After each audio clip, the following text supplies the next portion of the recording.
honestly, I wanted to actually understand what other people saw in project finance because in the last 8 years, I have been working in the project finance landscape, helping to develop projects, especially in the energy scope, projects in Africa that required project financing. And initially, I had even taught project finance to some of our clients.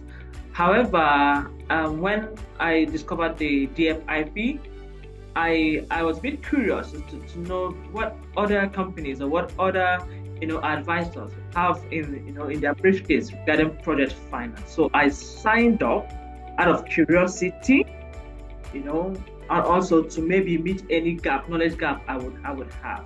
Honestly, when I got into the program, I was surprised at the level of details I got with regards to developing infrastructure projects and financing infrastructure projects. The fact that we were told to identify projects we would like to work on and actually develop a bankability pathway for such projects, and also especially the scope of the ESG, environmental and social governance aspect of the project and how much it impacts on financing. I didn't see that coming. So I was a bit surprised at the content, the quality of the content. It was good, actually. It was good. Coming from a project finance background.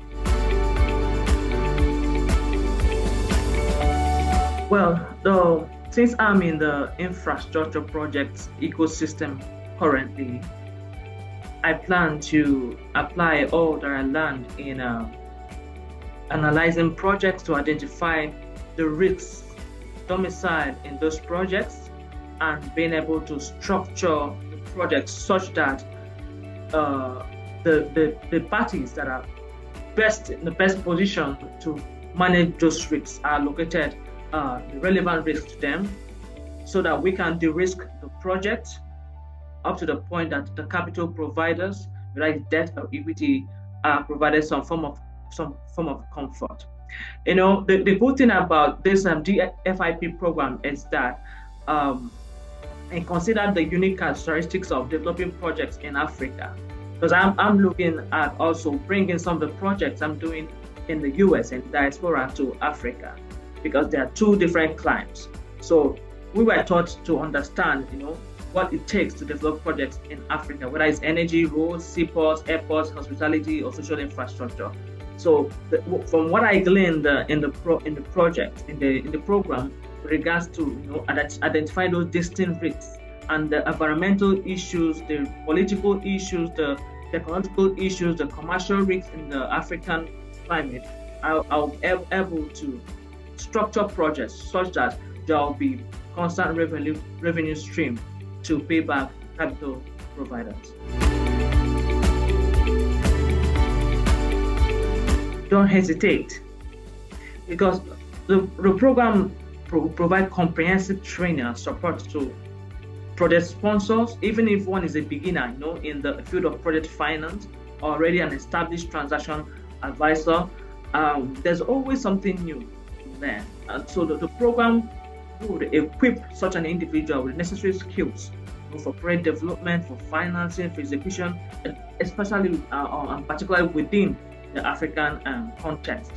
And also for people who actually are not very good with financing, like building financial models, I think the program will actually provide one with just the relevant knowledge required to develop simple to a little bit advanced financial models, which are very important, which are key in analyzing the economics of projects. So I will actually encourage anyone who is thinking about this to go in. The program is not as costly when you look at the content, with regards to the videos, the materials, the assignments given, even the case studies. The case studies during the classes, they're very good. We consider cases in India, in East Africa, West Africa, and so on. So at the end of the program, you have this idea of what it takes to develop projects in different parts of not just Africa, as in Asia and other countries, which is good in building or in equipping one for all round, product development. So I will encourage any participant to go in for it.